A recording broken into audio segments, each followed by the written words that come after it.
नमस्कार दोस्तों, मैं आज इस वीडियो में आपको और एक इम्पोर्टेंट परमानेंट गवर्नमेंट वैकेंसी के बारे में इन्फॉर्मेशन देने जा रहा हूं।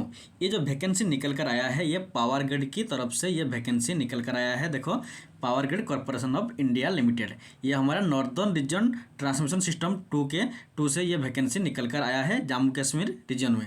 तो देखो, वैकेंसी कौन सा पोस्ट के लिए कितना वैकेंसी है, उसका क्वालिफिकेशन क्या है, आज हम इस वीडियो में डिटेल में डिस्कशन करेंगे। देखो, पहला जो वैकेंसी है डिप्लोमा ट्रेनी इलेक्ट्रिकल के लिए ये वैकेंसी है लद्दाख रीजन में। और इसका जो टोटल नंबर ऑफ वैकेंसी है, टोटल 9 वैकेंसी है। इनमें से यूआर के लिए 4 वैकेंसी, एसटी के लिए 4 और ईडब्ल्यूएस के लिए 1 है और एक सर्विसमैन एसएम के लिए 1 वैकेंसी है। उसके बाद देखो, जो नेक्स्ट वैकेंसी है ये डिप्लोमा ट्रेनी सिविल के लिए लद्दाख रीजन में। इसका भी टोटल नंबर वैकेंसी 2 ही है, यूआर के लिए ही 2 वैकेंसी रिजर्व है। उसके बाद जो वैकेंसी नंबर 3 ये diploma trainee electrical Kashmir region के लिए ये वैकेंसी निकल कर आया है। और इसमें टोटल वैकेंसी कितना है, 5 वैकेंसी है और इनमें से यूआर में ही 5 वैकेंसी है। उसके बाद देखो, ये जो वैकेंसी निकल कर आया है इसमें और क्या इन्फॉर्मेशन है, तो देखो कौन सा वैकेंसी के लिए क्वालिफिकेशन क्या होना चाहिए। जो diploma trainee electrical Ladakh region का जो वैकेंसी था इसके लिए qualification full time regular 3 year diploma होना चाहिए फ्रॉम रिकॉग्नाइज टेक्निकल बोर्ड या इंस्टीट्यूट विद मिनिमम 70% मार्क होना चाहिए। और pass mark for SC ST के लिए पास मार्क होना चाहिए। और जो 70% mark other means UR OBC EWS के लिए होना चाहिए, 70% मार्क होना चाहिए। और डिसिप्लिन इलेक्ट्रिकल या इलेक्ट्रिकल पावर या इलेक्ट्रिकल एंड इलेक्ट्रॉनिक्स में भी अगर होगा तो आपका डिप्लोमा, तो आप इस वैकेंसी के लिए अप्लाई कर सकते हैं। या पावर सिस्टम इंजीनियरिंग में अगर आपका डिप्लोमा होगा या पावर इंजीनियरिंग में भी आपका अगर डिप्लोमा होगा तो आप इस पोस्ट के लिए अप्लाई कर सकेंगे। और इसका जो एज लिमिट है देखो 27 ईयर फॉर जनरल और EWS के लिए 27 ईयर और ST स्टूडेंट के लिए 32 ईयर का एज लिमिट है 20 अप्रैल तक। उसके बाद देखो, जो नेक्स्ट वैकेंसी है diploma trainee civil Ladakh region के लिए, इधर भी क्वालिफिकेशन देखो 3 ईयर डिप्लोमा होना चाहिए सिविल में। सिविल इंजीनियरिंग में 3 ईयर का डिप्लोमा होना चाहिए। मिनिमम 60% मार्क जो यूआर कैंडिडेट है, अनरिजर्व कैंडिडेट है, उसके लिए 70% मार्क होना जरूरी होता है। और अगर आप हायर टेक्निकल क्वालिफिकेशन जैसे कि BTech BE MTech ME etcetera with और without diploma is not allowed.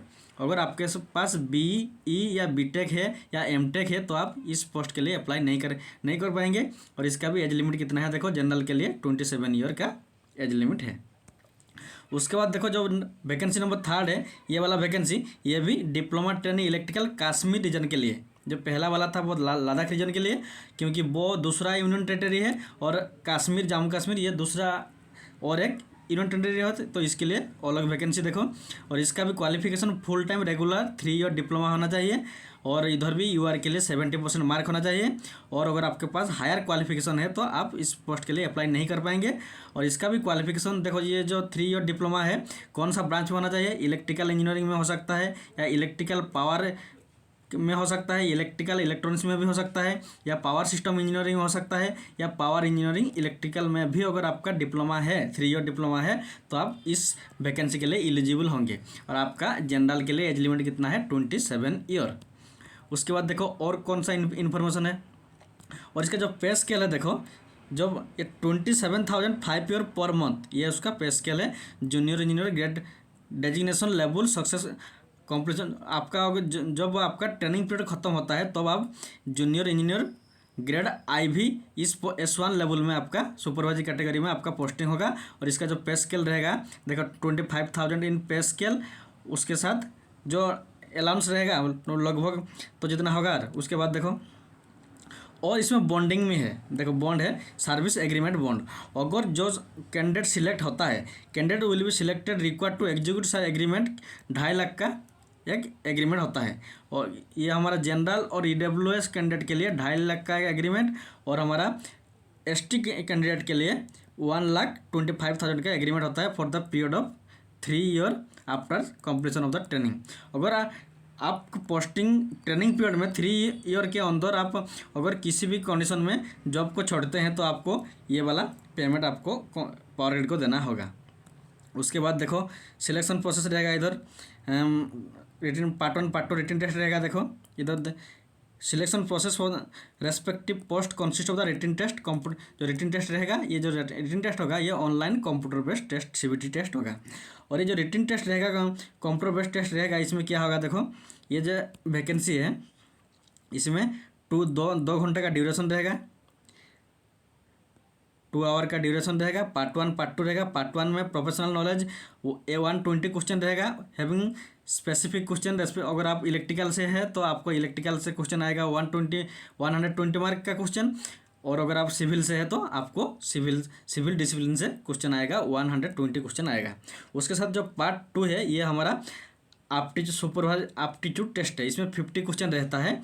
इसमें वोकाबुलरी और verbal comprehension, quantitative aptitude, reasoning ability और data sufficiency, interpretation of graph, chart, table, numerical ability, ये सब रहेगा। और देखो all question carry equal mark. ये टोटल 120 प्लस 50 तो 170 क्वेश्चन आएगा। और सारे के सारे 1 मार्क तो इक्वल टू 17 मार्क का एग्जाम रहेगा। और अगर आप किसी भी क्वेश्चन को अगर रॉन्ग आंसर देते हैं तो उसमें नेगेटिव मार्किंग भी है, चाहे 1/4 इस रेशियो में नेगेटिव मार्किंग भी होगा। और आपको इतना ही इन्फॉर्मेशन देना था। और देखो इस computer based expert contacted at Srinagar, इसका जो एग्ज़ाम होगा, देखो एग्जाम सेंटर जो रहेगा वो ये श्रीनगर, जम्मू और चंडीगढ़ में इसका एग्जाम सेंटर रहेगा। और no change of centre will be allowed, और इसका जो सेंटर है एग्जाम सेंटर ये चेंज नहीं होगा। उसके बाद देखो और क्या इन्फॉर्मेशन है उसके साथ, और हाउ टू अप्लाई, इसी साइट में जाकर आपको देखो, ये जो वेबसाइट है इसमें जाकर आपको अप्लाई करना होगा। http://powergrid.in। उसके बाद कैरियर सेक्शन में जाओगे, कैरियर सेक्शन में जाना होगा। उसके बाद जॉब अपॉर्चुनिटी, उसके बाद ओपनिंग, उसके बाद क्लिक करोगे रीजनल ओपनिंग, उसके बाद नॉर्दर्न रीजन 2 में क्लिक करोगे। उसके बाद आपका ये जो इसका इस वैकेंसी का जो साइट आपको डिस्प्ले होगा। उसके बाद देखो, और ये जो वैकेंसी का डेट देखो इधर, इम्पोर्टेंट, वेरी वेरी इंपॉर्टेंट। जो ओपनिंग डेट होता है ऑनलाइन सबमिशन का, जो ओपनिंग डेट होता है वो 21 मार्च से शुरू होगा, मॉर्निंग 10 बजे से शुरू होगा।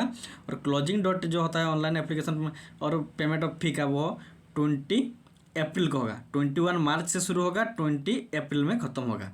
और cut off date for the purpose of age limit qualification ये आएगा 20 अप्रैल को, उसी दिन 20 अप्रैल को 20 अप्रैल को आ जाएगा। उसके बाद देखो, उसके बाद ये जो एग्ज़ाम कब होगा, डेट ऑफ रिटन टेस्ट कौन सी डेट को एग्ज़ाम होना चाहिए, तो इसका देखो जून महीने में ही, तो अप्रैल में ख़त्म होगा। अप्रैल पर के बाद मार्च आएगा, अप्रैल के बाद मई आएगा, उसके बाद जून, मीन्स 1-1.5 महीने के बाद ही एग्ज़ाम होगा। तो जून 22 में एग्ज़ाम होगा टेंटेटिवली है। तो इस वीडियो में आपको इतना ही इन्फॉर्मेशन देना था। और अगर आपको वीडियो अच्छा लगता है तो सब्सक्राइब जरूर कीजिएगा। Thanks for watching.